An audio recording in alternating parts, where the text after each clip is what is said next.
Hello friends, welcome back to my channel Learn English with Hindi by Mansoor Ali, and in this video I am going to talk about is MR. It's very easy to learn English and to speak English fluently. तो दोस्तों इस video में हम बात करेंगे is MR की। देखिए वैसे तो सुनने में बहुत ही छोटे से वर्ड्स हैं is MR, लेकिन इंग्लिश में इनका इम्पोर्टेंस बहुत अच्छा है, बहुत ज़्यादा है। तो सबसे पहले इज़ की बात करेंगे। इज़ का मतलब होता है, और जब किसी एक चीज़ या किसी एक इंसान के बारे में बात करते हैं तो हम इज़ का यूज़ कर लेते हैं सिंपल प्रेजेंट टेंस में। ठीक है, सिंपल प्रेजेंट टेंस में भी इसका यूज़ होता है और प्रेजेंट कॉन्टिन्यूअस में भी इसका यूज़ होता है। और जब सेंटेंसेस आप सुनेंगे, सीखेंगे, तो आपको पता लगेगा कि इज़ की कितनी ज़्यादा इम्पोर्टेंस है। मान लीजिए एग्ज़ाम्पल के तौर पर अगर मुझे बोलना हो कि वह एक लड़का है, वह एक लड़का है और वो हमसे दूर खड़ा हुआ है, तो हम जब इसको इंग्लिश में ट्रांसलेट करेंगे तो हमें यहाँ पर इस सेंटेंस को बनाने के लिए इज़ की भी ज़रूरत पड़ेगी। आई एस इज़, दो कैरेक्टर्स हैं, दो लेटर्स हैं इसमें, आई और एस, लेकिन इसके बिना सेंटेंस अधूरा होगा, यानी कि सेंटेंस करेक्ट नहीं माना जाएगा। तो ये जो मैंने अभी सेंटेंस बोला कि वह एक लड़का है और वो हमसे दूर खड़ा हुआ है, तो वह एक लड़का है, इसकी इंग्लिश होगी that is a boy. That is a boy. तो यहाँ पर दैट के बाद हमने इज़ लगाया क्योंकि लड़का एक है। ठीक है, दैट इज़ अ बॉय। वह खड़ा है, तो अब मैं इस सेंटेंस में वह के लिए ही का यूज़ करूँगा। वह खड़ा है, क्योंकि अभी हमने पिछले सेंटेंस में दैट का यूज़ किया था, तो दैट का इसलिए यूज़ किया क्योंकि वो हमसे दूर था। अब जैसे मान लीजिए मुझे इसी सेंटेंस को इस तरीके से बोलना हो कि वह खड़ा है, तो अब इस सेंटेंस को बनाने का दूसरा भी तरीका है, ही इज़ स्टैंडिंग। अब इसी सेंटेंस को अगर मुझे बोलना हो कि वह वहाँ खड़ा है, तो आप ऐसे भी बोल सकते हैं ही इज़ स्टैंडिंग देयर। अब यहाँ पर दैट नहीं लगाएंगे, ही लगाएंगे, क्योंकि ही का यूज़ मेल के लिए यानी लड़के या आदमी के लिए किया जाता है और ही की हिंदी होती है वह। इसी तरीके से जब किसी लड़की या किसी औरत के बारे में बात करेंगे तो हम वहाँ पर शी का यूज़ कर लेते हैं।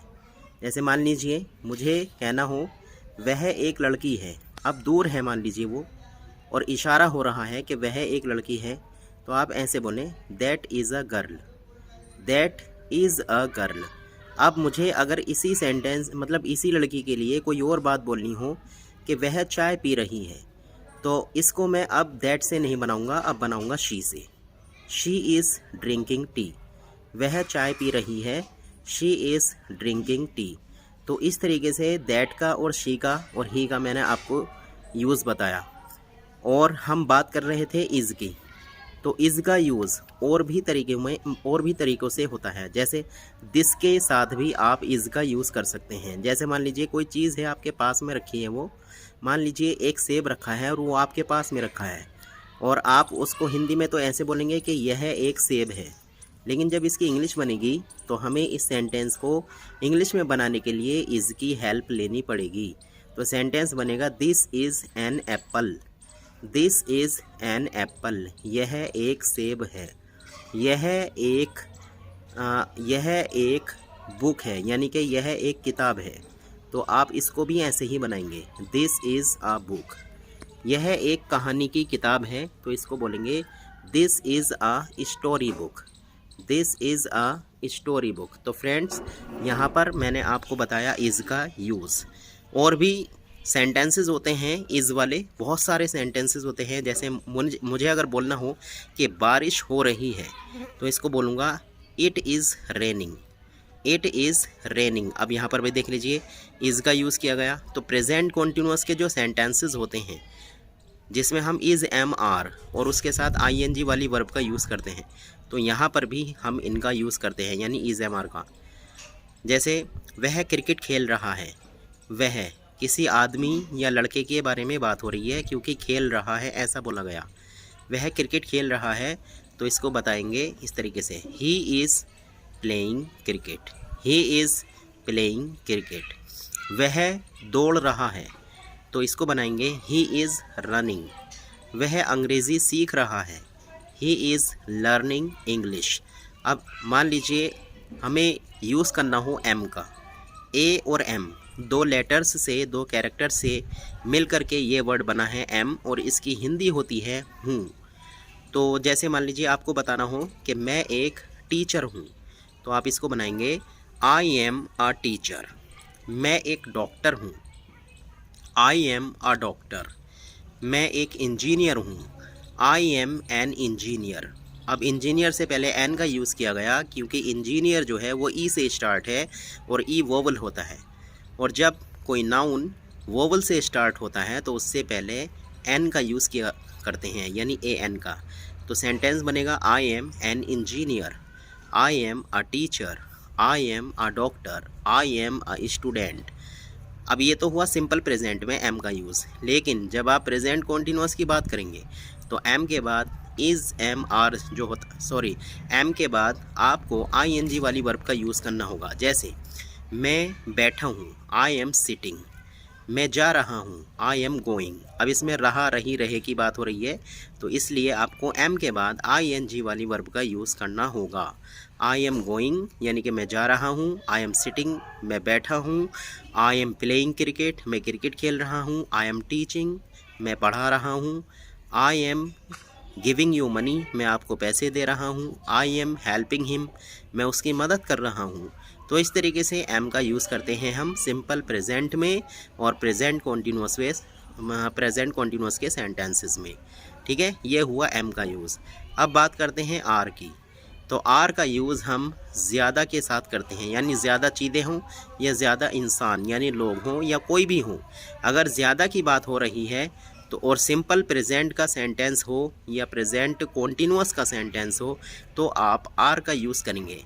और आर का यूज़ कुछ सब्जेक्ट्स भी हैं जो फिक्स हैं जिनके साथ आर का यूज़ किया जाता है, जैसे we are, you are, they are. और इसी तरीके से जब ज़्यादा की बात होगी, जैसे बॉयज़, बॉयज़ मीन्स लड़के, ठीक है, तो बॉयज़ आर करेंगे, बॉयज़ इज़ नहीं होगा, बॉयज़ आर होगा। इसी तरीके girls are, plants are, trees are, children are. तो जब ज़्यादा की बात हो, चाहे वो इंसान हो, जानवर हो या फिर चीज़ें हों, तो आर का यूज़ करेंगे। सेंटेंसेस देखिए, जैसे वे लड़के हैं, दे आर बॉयज़। और अगर दूर हैं, इशारे की बात हो रही है, तो आप दे की जगह दोज का भी यूज़ कर सकते हैं, दोज आर बॉयज़। वे लड़कियां हैं, दोज आर गर्ल्स। वे मेरी किताबें हैं, दोज आर माई बुक्स। वे मेरे कपड़े हैं, दोज आर माई क्लॉथ्स। इस तरीके से। और अगर ये की बात हो, जैसे ये मेरे खिलौने हैं, दीज आर माई टॉयज़। ये मेरे दोस्त हैं, दीज आर माई फ्रेंड्स। ठीक है, ये तो हुई प्रेजेंट यानी सिंपल प्रेजेंट की बात। अब जब प्रेजेंट कॉन्टिन्यूअस में जाएंगे आप, तो कॉन्टिन्यूअस का मतलब जब भी कॉन्टिन्यूअस की आवाज़ आए तो समझ लीजिए आईएनजी फॉर्म की बात होगी। तो जैसे वे चाय पी रहे हैं, दे आर ड्रिंकिंग टी। वे मेरी मदद कर रहे हैं, दे आर हेल्पिंग मी। हम दिल्ली जा रहे हैं, we are going to Delhi. तुम क्या कर रहे हो, व्हाट आर यू डूइंग। तुम अपना काम कर रहे हो, you are doing your work. ठीक है, तो ऐसे देखिए आपने मैंने जितने भी सेंटेंसेस बोले हैं यहाँ पर सब में आर का यूज़ किया, अभी जो आर की बात चल रही थी। ठीक है, तो आर का मतलब होता है हैं। जब ज़्यादा की बात होती है तो आर का यूज़ कर लेते हैं। तो इज़ एम आर का यूज़ आपको समझ में आया होगा। इज़ का यूज़ करते हैं एक चीज़ या एक इंसान, एक जानवर के लिए, और एम का यूज़ करते हैं सिर्फ अपने लिए यानी आई के साथ। ठीक है, और आर का यूज़ करते हैं ज़्यादा के लिए, ज़्यादा चीज़ें हों, ज़्यादा लोग हों या ज़्यादा जानवर हों। ठीक है, तो जब भी ज़्यादा की बात होगी तो आर की बात करेंगे यानी आर का यूज़ करेंगे। तो फ्रेंड्स, कैसी लगी आपको ये वीडियो? अगर अच्छी लगी हो तो इसको लाइक और शेयर करें। चैनल पर नए हैं तो सब्सक्राइब भी कर लें। Thanks for watching.